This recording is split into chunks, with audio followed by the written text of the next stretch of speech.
super analista aqui, melhor analista de criptos do Brasil, Lu Pires. Já vou deixar o arroba dela aqui em cima. Como é que é? Arroba Luísa Pires, Luísa com S, tá? Luísa Underline. Pires, underline e Pires também com S no final. Com S no final. Excelente. Gostaria de começar falando o que é o halving, que algumas pessoas falam halving. O certo seria halving. Porque é o paraíso? Não, mas é porque é o paraíso. Porque é o heaven. Pode Heaven ser de também. paraíso, Pode ser também, mas a galera gosta de falar halving. E aqui nós aqui é porradaria. Eu não Diferente dos iguais, né? eu não sou um papito pra ficar falando halving, tá ligado? Eu gostaria que você começasse explicando o que é halving. Boa, vamos falar um pouco sobre halving hoje. Agora vamos falar sério, porque eu acho que é momento de oportunidade. E dentro do mercado, assim, a gente tá acompanhando o ciclo do Bitcoin, todo mundo tá falando sobre isso, mas a gente precisa falar sobre dinâmica de mercado, dinâmica de preço. Acho que a gente vai falar sobre a oportunidade hoje. E o halving nada mais é do que um ciclo de oportunidade do mercado. Resumindo para vocês, a cada 4 anos, o Bitcoin ele sofre um corte de emissão de novos Bitcoins pela metade. Então, a recompensa dos mineradores, o pessoal que está lá no maquinário produzindo novos bitcoins, eles caem pela metade, fazendo com que, se a gente veja uma demanda do mercado um pouco mais latente, com a oferta sendo diminuída automaticamente pela metade, ou seja, é mais ou menos 4 anos, tá, gente? Na verdade, são 210 mil blocos sendo minerados, que dá aproximadamente esses 4 anos, a cada 4 anos aí. Acontecendo isso, normalmente a gente vê uma demanda igual ou maior, como a gente está vendo por alguns drives de mercado, que eu acho que a gente vai falar lá na frente também. Uhum. A gente está vendo essa demanda se manter constante ou maior e essa oferta do Bitcoin caindo pela metade, a gente começa a ver uma oportunidade aí. Então, o halving nada mais é do que esse corte de emissão de novos Bitcoins pela metade. Excelente. E curiosidade, tem alguma outra cripto que passa por esse processo deflacionário ou de menor mineração, menor moeda sendo lançada no mercado? Então, normalmente isso acontece quando tem alguma moeda com supply limitado. No caso do Bitcoin, por exemplo, ele só tem 21 milhões de Bitcoin e ponto. Uhum. O último Bitcoin, teoricamente, a ser minerado vai ser em 2140. Tá. Então, a gente está passando pelo quarto halving ali do Bitcoin. A emissão nesse halving vai cair de, se eu não me engano, de 6,5 para 3,75 Bitcoin por bloco minerado.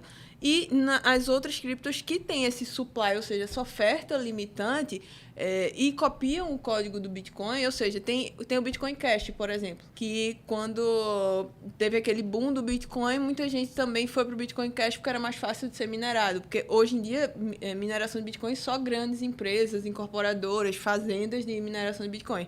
O que aconteceu? Muita gente ficou obsoleta com aquelas placas de vídeo para fazer mineração, e aí foram sendo criadas algumas outras criptos que também tem halving, mas não se provou, porque é como se fosse um Ctrl-C, Ctrl-V ali do Bitcoin, vamos dizer assim, né? Então, Por que alguém faria isso se o Master Blaster tá fazendo? Né? Exato, que de uma maneira completamente diferente, né? Então existe sim, mas não com a força do Bitcoin em si.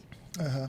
A gente já gravou aqui algumas vezes e eu sempre falo sobre a minha preferência pelo Ethereum justamente pela adoção, né? Eu gosto de coisa que serve para alguma coisa. Eu acho que a moeda, pela especulação, não vale a pena. Eu acho que nem é o público do nosso canal. E o Ethereum tem aplicações práticas evidentes, né? Sim. E o Bitcoin ainda não. Quando eu penso em adoção do Bitcoin, eu penso que eu consigo só, sei lá, comprar um Tesla ou, sei lá, algum produto da Microsoft que me vem à cabeça, assim. Tem algumas outras empresas que estão aceitando, tá tendo uma usabilidade maior do Bitcoin? Ao redor do mundo, a gente já vê quem é que tá mais, por incrível que pareça, quem tem mais adoção em relação a cripto dentro de empresas, diariamente. Se você quiser passar um dia só comprando com Bitcoin, dentro da Europa você consegue fazer isso.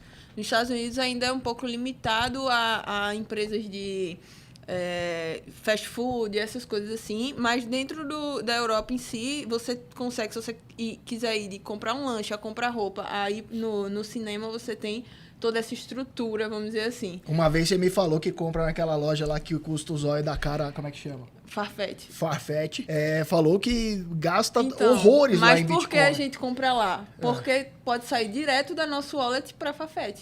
Eu não preciso pagar aquele bom IOFzinho delicioso. Entendi. Já dá o gapzão no IOF. Já dá o gap no IOF. Que legal. Entendeu? Boa dica pra você, então, buambeiro. Assim, exato. Então, assim, existem várias empresas hoje. Se você quiser comprar um Tesla, se você quiser comprar um pacote da Microsoft, se você quiser comprar roupa, você consegue tudo via Bitcoin hoje. E várias outras coisas. Mas no Brasil ainda é bem nichado, vamos dizer assim. Só que, por exemplo, no Brasil a gente tem uma cidade lá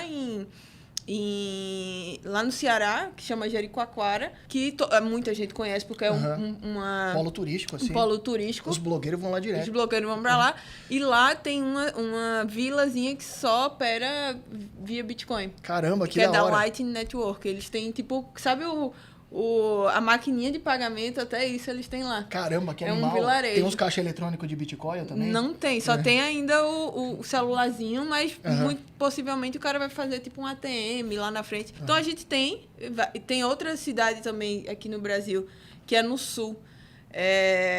Eu vou ficar devendo um nome pra vocês da cidade especificamente. Fugiu da minha cabeça. Quer pesquisar aí? Vou pesquisar rapidão, peraí. Rolante, lembrei. Já me veio a quinta série aqui. Tá. Vai. Qual que é a cidade? Existe outra cidade também no sul que... Vai. Existe outra cidade também no sul que se chama Rolante e que ela também só aceita Bitcoin. Então, assim, existe todo um ecossistema que está sendo estruturado em cima disso. Excelente. E tem El Salvador também. E sem contar El Salvador, que seria como se fosse o maior case, né? Que a gente vê de Bitcoin. Até Treasury em Bitcoin o governo tem. Caramba, que animal. Bom, agora já vamos começar a falar um pouco mais de cotação, que é o que eles querem saber. A gente já está no quarto halving, e eu queria saber, do ponto de vista histórico, desde o primeiro, o segundo, o terceiro halving, o que aconteceu e quanto tempo demorou para foguetar para cima? Porque as pessoas tendiam a associar. Vai ter o halving e aí no dia seguinte, cataploft, fiquei rico. Explodiu. Não foi o que aconteceu. Exato. Historicamente, quanto tempo demora para foguetar para cima mesmo? Porque foram altas de, sei lá, mais de 1000%, né? Sim. Em cada vez. A gente teve 4 ciclos de halving. Eu, Luísa, particularmente, participando do terceiro, 2012, eu não... Senão você nem estaria aqui. Nem ia estar trabalhando. Eu acho que eu tava... sei lá o que eu tava fazendo. Tomando umas caipiroscas aí em Jericoacoara. Gente, eu sou novinha, então não sei o que eu tava fazendo nesse momento. Acho que eu tava sendo vida louca aí. O meu primeiro halving foi na faculdade. E aí, como é que esse ciclo funciona, né? A gente teve o halving em 2012, que eu, Luísa, particularmente, não conto muito, porque assim, a gente teve o Bitcoin em 2009, 2000 sendo um use case, vamos dizer assim. 2010 foi aquele transação famosa da pizza. E aí a gente teve o halving em 2012. Por que eu não conto muito? Porque era algo muito assim... Esse ciclo... Era só nerd que tinha. Então eu não conto muito esse halving. E aí a gente teve uma valorização de mais de 20.000%. Foi onde realmente saiu de 5 centavos para esse primeiro ciclo de $3 mil. Tá, e o segundo? No segundo halving é quando eu começo a contar.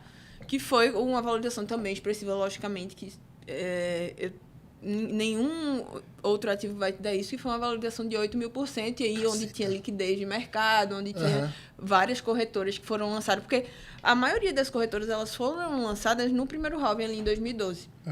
E aí, onde realmente tinha liquidez, você conseguia fazer essas negociações, não era mais aquelas loucuras de white paper. Antigamente, você tinha que escrever o código do Bitcoin para poder passar para outra pessoa. Enfim, era bem diferente. Então,